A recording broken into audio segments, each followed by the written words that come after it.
Hey y'all, this is Kalen with Corner Culture, thoughts off the mainstream. Today we're talking about custody wallets, non-custody wallets, and the big argument in the Bitcoin community, at least that I'm involved with right now, and I can't seem to figure out why everybody is, well, I don't know, not answering or addressing what I'm bringing up here. I think it's pretty obvious to me, and I think it's a great solution, especially when it comes to getting people into Bitcoin and getting them into Bitcoin in a way that doesn't turn them off. You know, we do have to realize that we're in the drunk of fiat right now. You know, we have a hangover coming over, a cumulative hangover that's coming up that is likely to kill a lot of people. And so getting them off, getting them to sober up and then deal with the hangover and move into, into the responsibility, the basedness of being financially sovereign, that's a hell of a task. And so I just think, making this transition for normies as easy and smooth and seamless as possible is going to be so massively important, and starting to think about how to do that and starting to implement some of the some agreed upon or standardized ideas or just arrangements on how to do this, I think is important. One of the biggest things that I certainly dealt with in my path to becoming a Bitcoin only person was the wallets. I started off with MetaMask using mainly just Ethereum, because that's how I started in crypto, was mining Ethereum. And so that, MetaMask is a hot wallet. It's attached to the internet, and it's extremely user friendly, super easy to set up and use. It involved a seed phrase. That was the first time I ever used a seed phrase. I had no idea what I was doing. When I set up the wallet, I wrote down these words. And I was like, I don't know. I don't understand what these are for. And I read the instructions. It was like, recover recover your wallet and seed phrase. I didn't even understand how the wallet worked. In the beginning, I thought that the wallet, the MetaMask, actually was what contained the Ethereum. I did not yet fully understand or grasp the concept of blockchain and distributed ledger and all that kind of stuff. And that came later, and then I started to realize, like, oh, I need to keep those words, those 12 words. That's really important, And so anyway, so I just think thinking about what I've experienced, and also with a lot of people that I've talked to, and answering questions to them, for them about Bitcoin and about how blockchain works and what is cryptography and asymmetric cryptography and all this stuff. We got to be thinking ahead of this. We got to be thinking ahead of this a lot better than I think we are right now. So anyway, I'm going to get into that. But before I do, don't forget, if you like this Bitcoin artwork that I got, like this Bitcoin Texas here, you can get it at my shop, kosatoshi.shop. If you use the code KOSAT821, you can get 10% off. It's all free shipping, and I got the prices so low, it's ridiculous. Yesterday, somebody bought 7 shirts for $75. I'm going to say that again. They bought 7 shirts for $75. So it's like barely $7 a shirt. Or what? No. I can't do math right now. Anyway, it's dummy cheap. All right, it's dummy cheap. Anyway, all right. So this is what I'd like to propose to everyone to think about when thinking about onboarding new people into Bitcoin and getting them set up with their very first wallet or their second wallet or their third wallet. This is what I think makes the most sense. And I'm not saying that this is something that you would explain to people right away, but you would know in your head that this is the long-term goal that you're going to work them towards over a year, 2 years, 5 years, however long it takes. This is how I think it works. So what I have is a 3-tiered proposal, 3-tiered solution. As you can see, there's the wallet, there's the safe, and there's the vault. So the wallet is exactly what it sounds like. It is a custodial device. It can be custodial. It's perfectly acceptable if it's custodial. I think this, for the newcomer situation, the best thing to do is to get them started on a custodial wallet. Forget the seed phrase for now. Forget any of that. Just get them to see that on a layer 2 solution for Bitcoin, like Lightning or Liquid, that the scalability and the whole 10-minute thing is just like you can demolish that myth if it exists in their head. If they have been, if they're a slave programming kind of person that watches the news, corporate media, and they think that, Bitcoin is slow and and it can't be used as a payment mechanism. This immediately destroys all of that.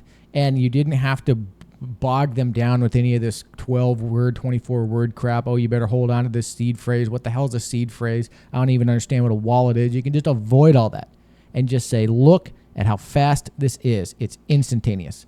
That's number one.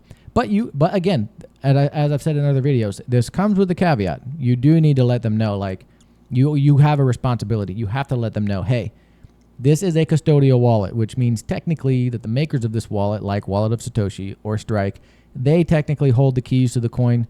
You don't actually own it. It's still kind of like a bank right now, and they're just marking your ledger up or down. So do not keep anything in this thing that you're not willing to lose. Anything more than what you're willing to lose, okay? 20, 50, $100, whatever it is. But you can use it to make payments. You can pay for stuff online, like at my store, cosatoshi.shop. All right? And if you still happen to live in an area where they accept Lightning or Liquid for micropayments, down the street from my house, there's a bagel shop called the Bagel Exchange, and they accept Bitcoin and Lightning. And all it is the register. They have like a phone. It's not a part of their regular POS system. They just have a phone, and guess what? It has Wallet of Satoshi on it, and they just hold it up to you, and you scan it and pay it that way. And guess what? They give you 10% off if you pay with that, which is cool. So I've gotten a couple bagels over there, which is great. That's the only thing for me. I'm here in LA, so LA, for whatever reason, it's just not a Bitcoin area, so I'm itching to get out of here.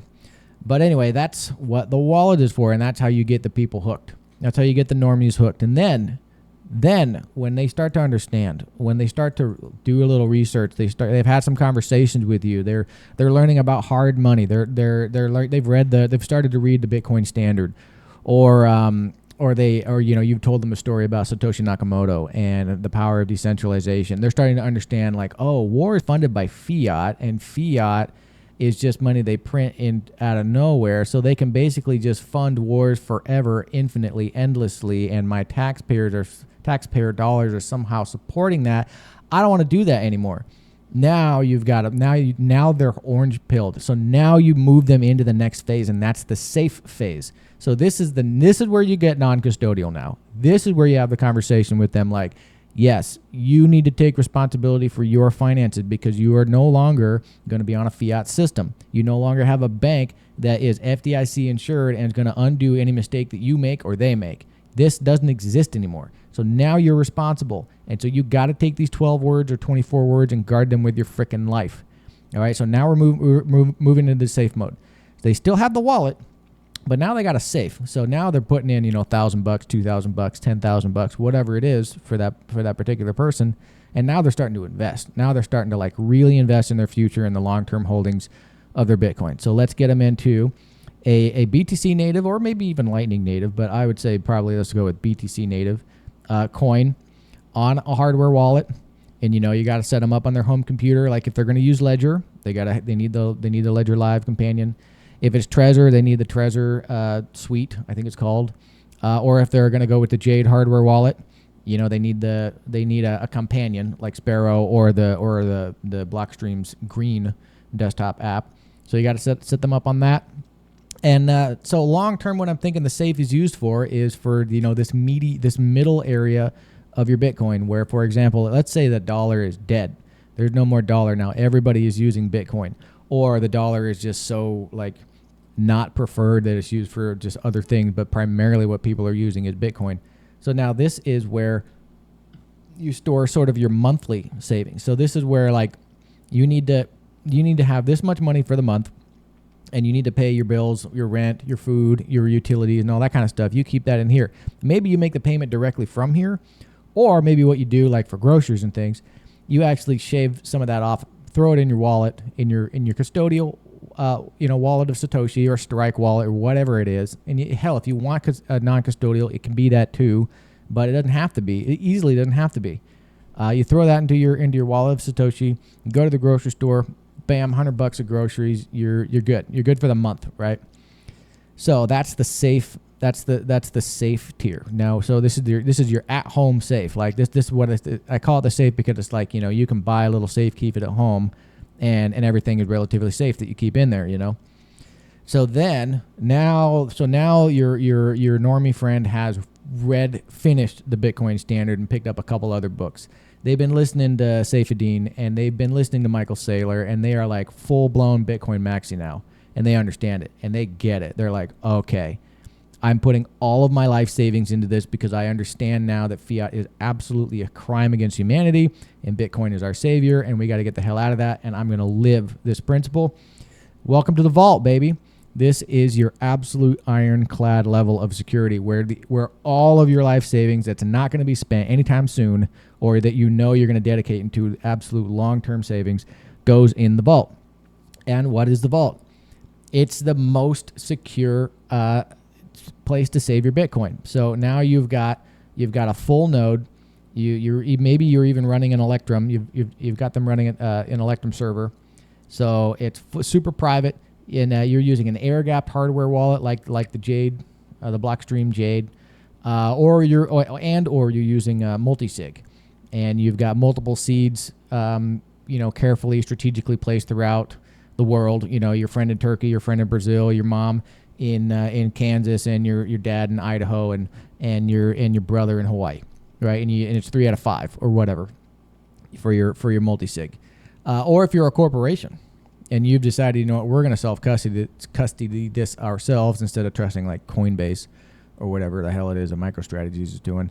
Now, you got a board of directors, and that's like 11 out of 12. You need 11 out of 21 seed, and you're running this thing yourself. You got a dedicated server in the building, super well protected and guarded and secured. So This is what I think is the best solution long term for everybody, and possibly even like I said, businesses and corporations.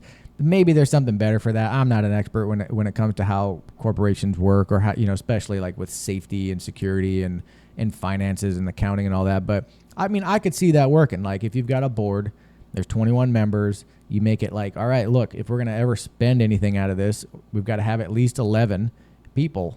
Board members that agree, and at least 11 of them are going to put up their seed, and sign the transaction.